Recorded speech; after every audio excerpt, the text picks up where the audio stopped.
शुक्रवार संतोषी माता का व्रत। व्रत विधि। इस व्रत को करने वाला कथा कहते व सुनते समय हाथ में गुड़ व भुने चने रखे। सुनने वाला संतोषी माता की जय, संतोषी माता की जय मुख से बोलते जाएं। कथा समाप्त होने पर हाथ का गुड़ चना गौ माता को खिलाएं। कलश में रखा हुआ गुड़ चना सबको प्रसाद के रूप में बांट दें। कथा से पहले कलश को जल से भरें, उसके ऊपर गुड़ चने से भरा कटोरा रखें। कथा समाप्त होने और आरती होने के बाद कलश के जल को घर में सब जगह छिड़कें और बचा हुआ जल तुलसी की क्यारी में डाल देवें। व्रत के उद्यापन में 2.5 सेर खाजा, मोमनदार पूड़ी, खीर, चने का शाक नैवेद्य रखें। घी का दीपक जला संतोषी माता की जय जयकारा बोल नारियल फोड़ें। इस दिन घर में कोई खटाई ना खावे और ना आप खावे ना किसी दूसरे को खाने दें। इस दिन 8 लड़कों को भोजन करावें। देवर जेठ घर कुटुंब के लड़के मिलते हों तो दूसरों को बुलाना नहीं। कुटुंब में ना मिलें तो ब्राह्मणों के, रिश्तेदारों के या पड़ोसियों के लड़के बुलावें। उन्हें खटाई की कोई वस्तु ना दें और भोजन कराकर यथाशक्ति दक्षिणा देवें। कथा। एक बुढ़िया थी और उसके 7 पुत्र थे। 6 कमाने वाले थे, 1 निकम्मा था। बुढ़िया माँ 6 पुत्रों की रसोई बनाती, भोजन कराती और पीछे से जो कुछ बचता वो 7वें को दे देती थी। परंतु वह बड़ा भोला भाला था, मन में कुछ विचार न करता था। एक दिन अपनी बहू से बोला, देखो मेरी माता का मुझ पर कितना प्यार है। वह बोली, क्यों नहीं, सबका झूठा बचा हुआ तुमको जो खिलाती है। वह बोला, भला ऐसा भी कहीं हो सकता है? मैं जब आँखों से न देख लूँ तब तक मान नहीं सकता। बहू ने हंसकर कहा, तुम देख लोगे तब तो मानोगे। कुछ दिन बाद बड़ा त्यौहार आया। घर में 7 प्रकार के भोजन, चूरमा के लड्डू, व्यंजन बने। वह जांचने के लिए सिर दर्द का बहाना करके पतला कपड़ा सिर पे ओढ़कर रसोई घर में सो गया और कपड़े में से सब देखता रहा। 6 भाई भोजन करने आए। उसने देखा माँ ने उनके लिए सुंदर सुंदर आसन बिछाए हैं, 7 प्रकार की रसोई परोसी है। वह आग्रह करके सबको जिमा रही है। वो देखता रहा। 6 भाई भोजन करके उठे तब माता ने उनकी झूठी थालियों में से लड्डुओं के टुकड़े को उठाया और एक लड्डू बनाया। जूठन साफ करके बुढ़िया माँ ने बुलाया, उठो बेटा, 6 भाई भोजन करके चले गए, अब तुम ही बाकी हो, उठो न, कब खाओगे। वह कहने लगा, माँ मुझे भोजन नहीं करना है, मैं परदेश जा रहा हूँ। माता ने कहा, कल जाता हो तो आज ही चला जा। वह बोला, हाँ हाँ आज ही जा रहा हूँ। यह कहकर वह घर से निकल गया। चलते समय बहू की याद आई। वह गौशाला में उपले थाप रही थी। वहीं जाकर उससे बोला, हम जावें परदेश को आवेंगे कुछ काल, तुम रहियो संतोष से धर्म आपनो पाल। वह बोली, जाओ पियासा आनंद से हमरू सोच हटाए, राम भरोसे हम रहें, ईश्वर तुम्हें सहाय। देख निशानी आपकी, देख धरू में धीर, सुध हमरी मत बिसारियो, रखियो मन गंभीर। वह बोला, मेरे पास तो कुछ नहीं, ये अंगूठी है सो ले और अपनी कुछ निशानी मुझे दे। वो बोली, मेरे पास क्या है, ये गोबर भरा हाथ है। यह कहकर उसकी पीठ में गोबर के हाथ की थाप मार दी और वो चल दिया। चलते चलते दूर देश में पहुंचा। वहाँ पर एक साहूकार की दुकान थी। वहाँ जाकर कहने लगा, भाई मुझे नौकरी पर रख लो। साहूकार को ज़रूरत थी, बोला रह जा। लड़के ने पूछा, तनख्वाह क्या दोगे? साहूकार ने कहा, काम देखकर दाम मिलेंगे। साहूकार की नौकरी मिली। वह सुबह 7 बजे से लेकर रात तक नौकरी बजाने लगा। कुछ दिनों में दुकान का सारा लेन देन, हिसाब किताब, ग्राहकों को माल बेचना, सारा काम करने लगा। साहूकार के 7-8 नौकर थे। वे सब चक्कर खाने लगे कि ये तो बहुत होशियार बन गया है। सेठ ने भी काम देखा और 3 महीने में उसे आधे मुनाफे का साझीदार बना लिया।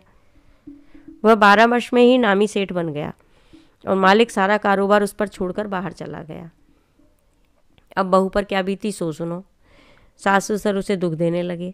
सारी गृहस्थी का काम करके उसे लकड़ी लेने जंगल में भेजते। इस बीच घर की रोटियों के आटे से जो भूसी निकलती उसकी रोटी बनाकर रख दी जाती और फूटे नारियल के खोपरों में पानी।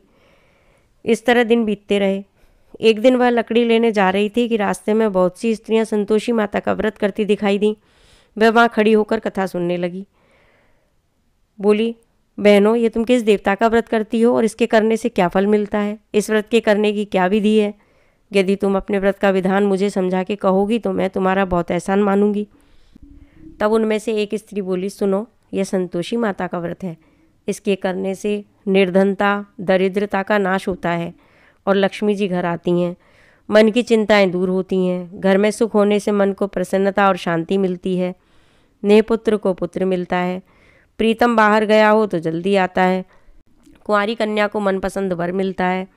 राजद्वारे में बहुत दिनों से मुकदमा चलता हो तो खत्म हो जाए, सब तरह सुख शांति हो, घर में धन जमा हो, पैसा जायदाद का लाभ हो, रोग दूर हो जाए और जो कुछ मन में कामना हो वे सब इस संतोषी माता की कृपा से पूरी हो जाएं, इसमें संदेह नहीं। वह पूछने लगी, यह व्रत कैसे किया जाए और यह भी बताओ तो बड़ी कृपा होगी। स्त्री कहने लगी, 1.25 रुपये का गुड़ चना लेना, इच्छा हो तो 5.25 रुपये का लेना या 11.25 रुपये का भी सहूलियत के अनुसार। बिना परेशानी, श्रद्धा और प्रेम से जितना बन सके सवाया लेना। 1.25 रुपये से 5.25 रुपये और इससे भी ज़्यादा शक्ति और भक्ति के अनुसार लें। हर शुक्रवार को निराहार कथा सुनना, बीच में क्रम टूटे नहीं, लगातार नियम पालन करना। सुनने वाला कोई न मिले तो घी का दीपक जलाकर उसके आगे जल के पात्र को रखकर कथा कहना, परंतु नियम न टूटे। जब तक कार्य सिद्ध न हो नियम पालन करना और कार्य सिद्ध हो जाने पर ही व्रत का उद्यापन करना। 3 मास में माता फल पूरा करती हैं। यदि किसी के खोटे ग्रह हों तो भी माता 1 वर्ष में अवश्य कार्य की सिद्धि करती हैं। कार्य सिद्ध हो जाने पर ही उद्यापन करना चाहिए, बीच में नहीं। उद्यापन में 2.5 सेर आटे का खाजा और इसी परिणाम से खीर और चने का साग बनाना। 8 लड़कों को भोजन कराना, जहाँ तक मिले देवर जेठ भाई बंधु कुटुंब के लड़के लेना, ना मिले तो रिश्तेदार पड़ोसियों के लड़के बुलाना, उन्हें भोजन कराना। यथाशक्ति दक्षिणा देकर माता का नियम पूरा करना। उस दिन घर में कोई खटाई ना खावे। यह सुनकर बुढ़िया के लड़के की बहू चल दी। रास्ते में लकड़ी के बोझ को बेच दिया और उन पैसों से गुड़ चना ले माता के व्रत की तैयारी कर आगे चली और सामने मंदिर देख पूछने लगी, यह मंदिर किसका है? सब कहने लगे, ये संतोषी माता का मंदिर है। यह सुन माता के मंदिर में जा माता के चरणों में लौटने लगी। दीन होकर के विनती करने लगी, माँ मैं निपट मूर्ख हूँ, व्रत के नियम कुछ नहीं जानती, मैं बहुत दुखी हूँ। हे माता जगत जननी, मेरा दुख दूर कर, मैं तेरी शरण में हूँ। माता को दया आई। एक शुक्रवार बीता कि दूसरे शुक्रवार को ही इसके पति का पत्र आया और तीसरे को उसका भेजा हुआ पैसा भी आ गया। यह देख जिठानी मुँह सिकोड़ने लगी, इतने दिनों में पैसा आया, इसमें क्या बड़ाई है? लड़के ताने देने लगे। काकी के पास अब पत्र आने लगे, रुपया आने लगा, अब तो काकी की खातिर बढ़ेगी, अब तो काकी बुलाने से भी ना बोलेगी। बेचारी सरलता से कहती, भैया पत्र आवे रुपया आवे तो हम सब के लिए अच्छा है। ऐसा कहकर आंखों में आंसू भरकर संतोषी माँ के मंदिर में आके मातेश्वरी के चरणों में जाकर रोने लगी। माँ मैंने तुमसे पैसा नहीं मांगा, मुझे पैसे से क्या काम है, मुझे तो अपने सुहाग से काम है, मैं तो अपने स्वामी की दर्शन और सेवा मांगती हूँ। तब माता ने प्रसन्न होकर कहा कि जा बेटी, तेरा स्वामी आएगा। यह सुन खुशी से बावली हो घर में जा काम करने लगी। अब संतोषी माँ विचार करने लगी, इस भोली पुत्री से मैंने कह तो दिया तेरा पति आएगा, पर आएगा कहाँ से? वह तो स्वप्न में भी इसे याद नहीं करता, उसे याद दिलाने मुझे जाना पड़ेगा। इस तरह माता बुढ़िया के बेटे के पास जा स्वप्न में प्रकट होकर कहने लगी, साहूकार के बेटे सोता है या जागता है? वह बोला, माता सोता भी नहीं हूँ जागता भी नहीं हूँ, बीच में हूँ, कहो क्या आज्ञा है? माँ कहने लगी, तेरा घर बार कुछ है या नहीं? वह बोला, मेरा सब कुछ है माता, माँ बाप भाई बहन बहू, क्या कमी है? माँ बोली, भोले पुत्र तेरी स्त्री घोर कष्ट उठा रही है, माँ बाप उसे दुख दे रहे हैं, वह तेरे लिए तरस रही है, तू उसकी सुध ले। वह बोला, हाँ माता ये तो मुझे मालूम है, परंतु जाऊँ तो जाऊँ कैसे? परदेश की बात है, लेन देन का कोई हिसाब नहीं, कोई जाने का रास्ता नज़र नहीं आता, कैसे चला जाऊँ? माँ कहने लगी, मेरी बात मान, सवेरे नहा धोकर संतोषी माता का नाम ले, घी का दीपक जला, दंडवत कर दुकान पर जा बैठना। देखते देखते तेरा लेन देन सब चुक जाएगा, जमा माल बिक जाएगा, सांझ होते होते धन का ढेर लग जाएगा। सवेरे बहुत जल्दी उठ उसने लोगों से अपने सपने की बात कही तो वे सब उसकी बात अनसुनी कर दिल लगी उड़ाने लगे। कई सपने भी सच होते हैं। एक बूढ़ा बोला, देख भाई मेरी बात मान, इस प्रकार साँच झूठ करने के बदले देवता ने जैसा कहा है वैसा ही करने में तेरा जाता क्या है? वह बूढ़े की बात मान, स्नान कर, संतोष माँ को दंडवत कर, घी का दीपक जला, दुकान पर जा बैठा। थोड़ी देर में वह क्या देखता है कि देने वाले रुपया लाए, लेने वाले हिसाब लेने लगे। कोठे से भरे सामानों के खरीदार नकद दाम में सौदा करने लगे। शाम तक तो धन का ढेर लग गया। माता का चमत्कार देख प्रसन्न हो मन में माता का नाम ले घर ले जाने के वास्ते गहना कपड़ा खरीदने लगा और वहाँ के काम से निपटकर वह घर को रवाना हुआ। वहाँ बहू बेचारी जंगल में लकड़ी लेने जाती है, लौटते वक्त माँ के मंदिर पर विश्राम करती है। वह तो उसका रोजाना रुकने का स्थान था। दूर से धूल उड़ती देख वह माता से पूछती है, हे माता ये धूल कैसी उड़ रही है? माँ कहती है, पुत्री तेरा पति आ रहा है, अब तू ऐसा कर लकड़ियों के 3 बोझ बना ले, एक नदी किनारे रख, दूसरा मेरे मंदिर पर रख और तीसरा अपने सिर पर रख। तेरे पति को लकड़ी का गट्ठा देखकर मोह पैदा होगा, वह वहाँ रुकेगा, नाश्ता पानी बना खाकर माँ से मिलने जाएगा। अब तू लकड़ियों का बोझ उठाकर घर जाना और बीच चौक में गड्ढा डालकर 3 आवाज़ जोर से लगाना, लो साचू जी, लकड़ियों का गट्ठा लो, भूसी की रोटी दो, नारियल के खोपरे में पानी दो, आज कौन मेहमान आया है। माँ की बात सुन बहू बहुत अच्छा माता कहकर प्रसन्न हो लकड़ियों के 3 गट्ठे ले आई। एक नदी तट पर, एक माता के मंदिर पर रखा। इतने में ही एक मुसाफिर आ पहुंचा। सूखी लकड़ी देख उसकी इच्छा हुई कि अब यहीं विश्राम करे और भोजन बना खाकर गांव जाए। इस प्रकार भोजन बना विश्राम कर वह गांव को गया। सबसे प्रेम से मिला। उसी समय बहू सिर पर लकड़ी का गट्ठा लिए आती है। लकड़ी का भारी बोझ आंगन में डाल जोर से 3 आवाज़ देती है, लो सासू जी, लकड़ी का गट्ठा लो, भूसी की रोटी दो, नारियल के खोपरे में पानी दो, आज कौन मेहमान आया है। यह सुनकर सास बाहर आई।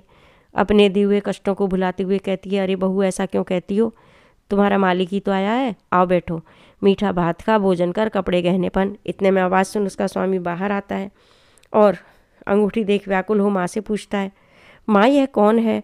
माँ कहती है, बेटा ये तेरी बहू है, आज 12 वर्ष हो गए, तू जब से गया है तब से सारे गांव में जानवर की तरह भटकती फिरती है, काम काज घर का कुछ करती नहीं, 4 समय आके खा जाती है। अब तुझे देखकर भूसी की रोटी और नारियल के खोपरे में पानी मांगती है। वह लज्जित होकर बोला, ठीक है माँ, मैंने इसे भी देखा और तुम्हें भी देखा है, अब मुझे दूसरे घर की ताली दो तो मैं उसी में रहूँगा। तब माँ बोली, ठीक है बेटा, तेरी जैसी मर्जी, कहकर ताली का गुच्छा पटक दिया। उसने ताली ले दूसरे कमरे में जो 3री मंजिल के ऊपर था खुलकर सारा सामान जमाया। एक दिन में ही वहाँ राजा के महल जैसे ठाट बाट बन गए। अब क्या था, दोनों सुखपूर्वक रहने लगे। इतने में अगला शुक्रवार आया। बहू ने अपने पति से कहा कि मुझे माता का उद्यापन करना है। पति बोला, बहुत अच्छा, खुशी से करो। वह तुरंत ही उद्यापन की तैयारी करने लगी। जेठ के लड़कों को भोजन के लिए कहने गई, उसने मंजूर किया, परंतु पीछे जिठानी अपने बच्चों को सिखलाने लगी, देखो रे, भोजन के समय सब लोग खटाई मांगना, जिससे उसका उद्यापन पूरा ही ना हो। लड़के जीमने आए, खीर पेट भर के खाई, किंतु याद आते ही कहने लगे, हमें कुछ खटाई दो, खीर खाना में भाता नहीं, देखकर अरुचि होती है। बहू कहने लगी, खटाई किसी को नहीं दी जाएगी, यह सब तो संतोषी माँ का प्रसाद है। लड़के तुरंत उठ खड़े हुए, बोले, पैसा लाओ। भोली बहू कुछ जानती थी नहीं, सो उसने बेचारी ने पैसे दे दिए। लड़के उसी समय जाकर इमली खाने लगे। यह देखकर बहू पर संतोषी माता ने कोप किया। राजा के दूत उसके पति को पकड़कर ले गए। जेठ जिठानी मनमाने खोटे वचन कहने लगे, लूट लूट कर धन इकट्ठा कर लाया था, सो राजा के दूत पकड़ कर ले गए। अब सब मालूम पड़ जाएगा जब जेल की हवा खाएगा। बहू से ये वचन सहन नहीं हुए, रोती रोती माता के मंदिर में गई। हे माँ, तुमने ये क्या किया, हंसाकर अब क्यों रुलाने लगी। माता बोली, पुत्री, तूने उद्यापन करके मेरा व्रत भंग किया है, इतनी जल्दी सब बातें भुला दी। वह कहने लगी, माता भूली तो नहीं कुछ अपराध किया, मुझे तो लड़कों ने भूल में डाल दिया, मैंने भूल से उन्हें पैसे दे दिए, मुझे क्षमा कर दो माँ। माँ बोली, ऐसी भी कहीं भूल होती है। वह बोली, माँ मुझे माफ़ कर दो, मैं फिर तुम्हारा उद्यापन करूँगी। माँ बोली, अब भूल मत करना। वह बोली, अब न होगी माँ, अब बतलाओ वह कैसे आएंगे। माँ बोली, जा पुत्री, तेरा पति तुझे रास्ते में ही आता मिलेगा। वह घर को चली, राह में पति आता मिला। उसने पूछा, तुम कहाँ गए थे। तब वह कहने लगा, इतना धन कमाया है, उसका टैक्स राजा ने मांगा था, वह भरने गया था। वह प्रसन्न हो बोली, भला हुआ, अब घर चलो। कुछ दिन बाद फिर शुक्रवार आया। वह बोली, मुझे माता का उद्यापन करना है। पति ने कहा, करो। वह फिर जेठ के लड़कों से भोजन को कहने गई। जिठानी ने तो एक दो बातें सुनाई और लड़कों को सिखा दिया कि तुम पहले की तरह ही खटाई मांगना। लड़के कहने लगे, हमें खीर खाना नहीं पाता, जी भी करता, कुछ खटाई खाने को दो। वह बोली, खटाई खाने को नहीं मिलेगी, आना हो तो आओ। वह ब्राह्मणों के लड़कों को ला करके भोजन कराने लगी। यथाशक्ति दक्षिणा की जगह एक एक फल उन्हें दिया। इससे संतोषी माता बहुत प्रसन्न हुई। माता की कृपा होते ही 9वें मास में उसको भी चंद्रमा के समान सुंदर पुत्र प्राप्त हुआ। पुत्र को लेकर प्रतिदिन माता जी के मंदिर में जाने लगी। माँ ने सोचा कि यह रोज आती है, आज क्यों न मैं ही इसके घर चलूँ, इसका आसरा देखूँ तो सही। यह विचार कर माता ने भयानक रूप बनाया। गुड़ और चने से सनामुख, ऊपर सूंड के समान होठ, उस पर मक्खियां भिन भिन कर रही थीं। दहलीज में पांव रखते ही उसकी सास चिल्लाई, देखो रे, कोई चुड़ैल डाकिन चली आ रही है, लड़कों इसे भगाओ नहीं तो किसी को खा जाएगी। लड़के डरने लगे और चिल्लाकर खिड़की बंद करने लगे। छोटी बहू रोशनदान में से देख रही थी। प्रसन्नता से पागली सी होकर चिल्लाने लगी, आज मेरी माताजी मेरे घर आई हैं। यह कहकर बच्चे को दूध पिलाने से हटाती है।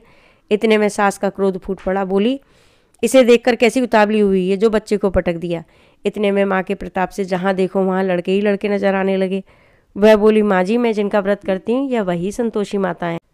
इतना कह झट से सारे घर के किवाड़ खुल देती है। सबने माता के चरण पकड़ लिए और विनती करके कहने लगे, हे माता, हम मूर्ख हैं, हम अज्ञानी हैं, हम पापी हैं, तुम्हारे व्रत की विधि हम नहीं जानते, तुम्हारा व्रत भंग कर हमने बहुत बड़ा अपराध किया है। हे माता, आप हमारा अपराध क्षमा करो।